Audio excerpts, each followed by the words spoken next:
अस्सलाम वालेकुम नाज़रीन, आज की वीडियो में भी हम एएफएनएस के कुछ एक्सपीरियंस को देखेंगे और उनकी बेस पे ये आपको बताया जाएगा कि आपने किस तरीके से अपनी तैयारी करनी है। इन शॉर्ट डेज के अंदर आपने किस तरीके से अपने अंदर इम्प्रूवमेंट लेके आनी है ताकि आपका जो टेस्ट है वो क्लियर हो जाए।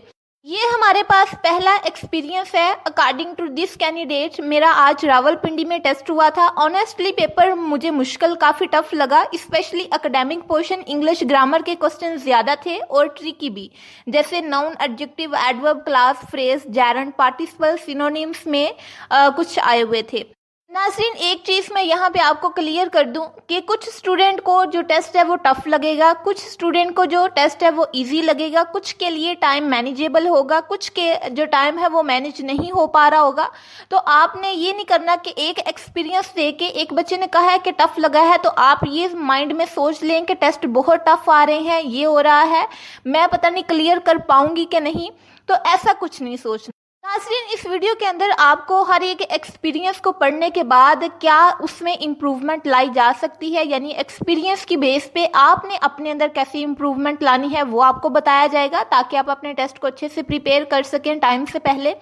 तो इन कैंडिडेट के अकॉर्डिंग आपने इंग्लिश ग्रामर को बेहतर करना है, यानी आपके पास पार्ट्स ऑफ स्पीच हैं और बाकी बेसिक ग्रामर है, उसको आपने अच्छे से उसके कॉन्सेप्ट को क्लियर करना है।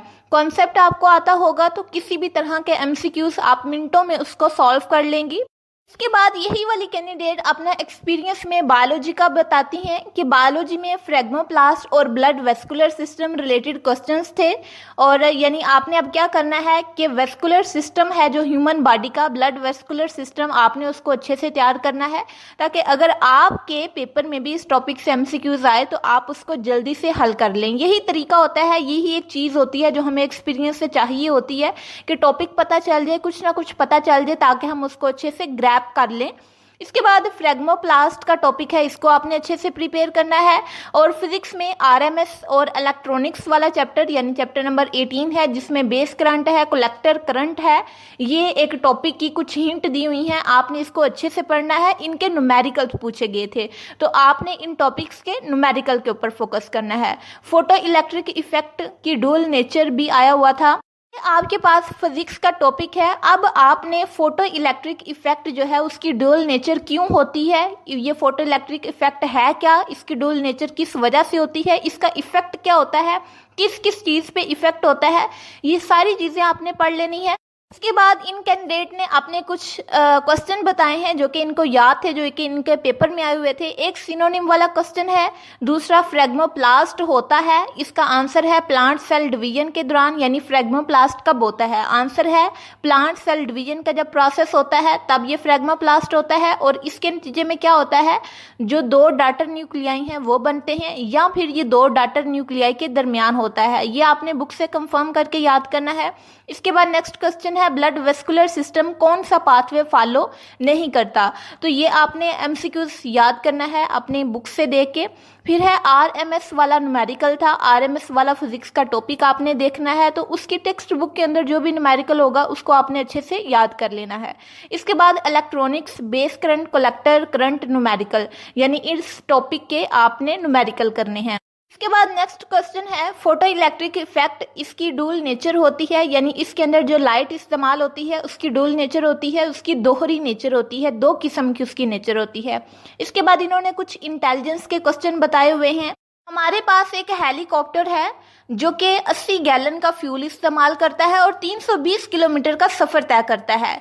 लेकिन क्वेश्चन आगे ये पूछा जाएगा कि अगर 700 किलोमीटर का सफ़र तय करना है तो कितना फ्यूल इस्तेमाल करना पड़ेगा। ज़ाहिर है हम गैलन्स में बताएंगे, तो 175 गैलन्स का फ्यूल वो इस्तेमाल करेगा और 700 किलोमीटर का सफ़र तय कर लेगा। ये इंटेलिजेंस का क्वेश्चन है कि जो एक ट्रेन है वो 90 किलोमीटर का डिस्टेंस कवर करती है एक आवर में, यानी 60 मिनट के अंदर, तो वो 12 मिनट के अंदर कितना सफ़र तय करेगी। तो हम इसको सॉल्व करेंगे तो आंसर 18 किलोमीटर आ जाएगा, यानी 12 मिनट के अंदर 18 किलोमीटर उसने सफ़र तय किया।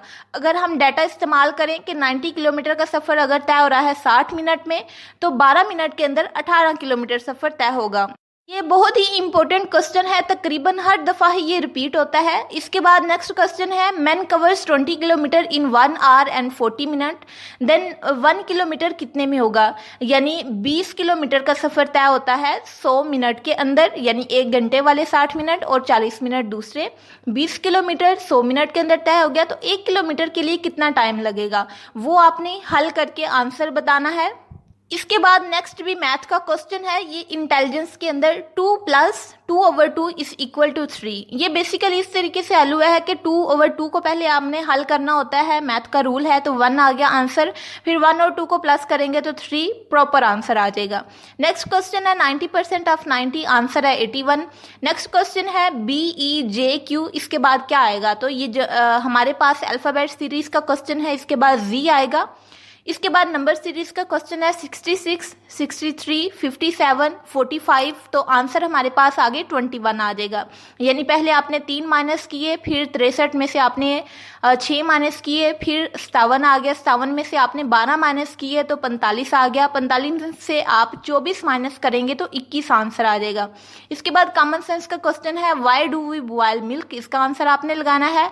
फिर एक कॉमन क्वेश्चन है, why parents educate their children, इसका आंसर आपने देना है। इसके बाद है क्वार्टर ऑफ 1/10 ऑफ 120, इसका आंसर है 4 नहीं 3 आंसर आएगा। इसके बाद अगला क्वेश्चन है, डेज और एज रिलेटेड सवालात थे, तो आपने इस पे फोकस करना है। डायरेक्शन और मिरर से भी क्वेश्चंस थे, इसको आपने देखना है।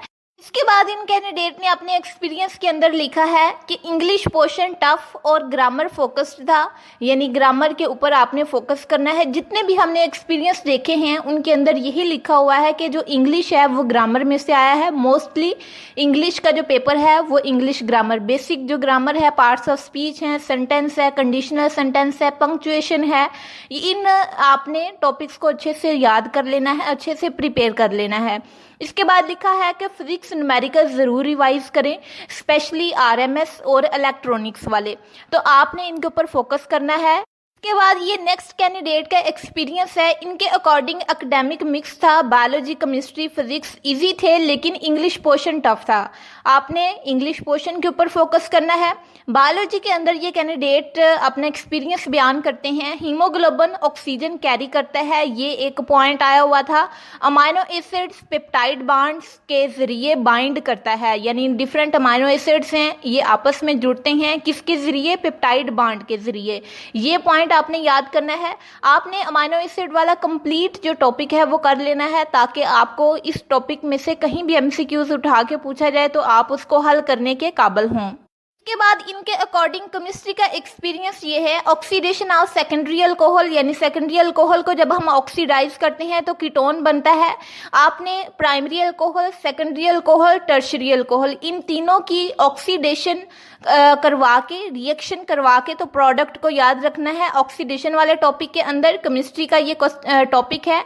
इसके बाद बेसिक कंसेप्चुअल रिएक्शंस, यानी बेसिक जो रिएक्शन है हमारी ऑर्गेनिक केमिस्ट्री के अंदर, वो याद करने हैं। और इनका फिजिक्स का एक्सपीरियंस ये है, फ्रिंज विड्थ डिफाइन करना था, आपने ये टॉपिक अच्छे से कर लेना है। If spring is cut into 2 halves then new spring constant, इसका आंसर है 2K, के यहाँ पे कांस्टेंट है।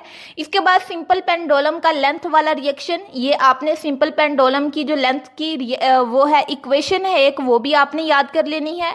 और इसके जो रिएक्शन वाला टॉपिक है वो भी आपने याद कर लेना है, ताकि आपके लिए डिफिकल्टी ना हो। इसके बाद इन कैंडिडेट के एक्सपीरियंस के अकॉर्डिंग इंग्लिश जो है ज़्यादा MCQs इंग्लिश के थे, जिसमें ना तो सिनोनिम आए थे, ना एंटोनिम, ना आर्टिकल्स, ना इडियम, ना वर्ड मीनिंग्स। यानी ये एक कैंडिडेट का एक्सपीरियंस है ना, आपने सबका एक्सपीरियंस दे के जो जिस के पेपर में आया हुआ है वो आपने अपने लिए ज़रूर रेडी करना है। इंस्टेड ग्रामर बेस्ड सवालात आए हुए थे, यानी आपने ग्रामर के ऊपर फोकस करना है। अब आपको इतनी दफ़ा बता दिया गया है पिछली 2 एक्सपीरियंस वाली वीडियोज़ के अंदर भी कि ग्रामर के ऊपर फोकस करना है, ग्रामर के ऊपर फोकस करना है। अब हर एक्सपीरियंस में ये बात आ रही है कि ग्रामर के ऊपर फोकस करें। अब भी अगर कोई बच्ची अपने ग्रामर पे फोकस नहीं करती, उसको तैयार नहीं करती, तो वो उसका कसूर होगा।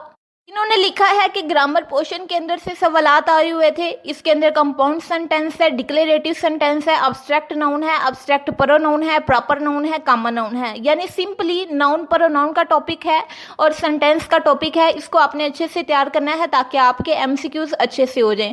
नाज़रीन, उम्मीद है कि ये आपको वीडियो बहुत अच्छी लगी होगी, आपके लिए इंफॉर्मेटिव रही होगी और आपकी तैयारी में ये एक बहुत अच्छी गाइड के तौर पे काम करेगी। और अगर आप इसी तरह एक्सपीरियंस की वीडियोस देखना चाहते हैं तो चैनल को सब्सक्राइब कर लें और वीडियो को लाइक कर लें, ताकि और इसको उन बच्चों के साथ शेयर करें जिनको इस एक्सपीरियंस की ज़रूरत है। मिलते हैं नेक्स्ट किसी इन्फॉर्मेटिव वीडियो के अंदर, तब तक के लिए अपना ख्याल रखें।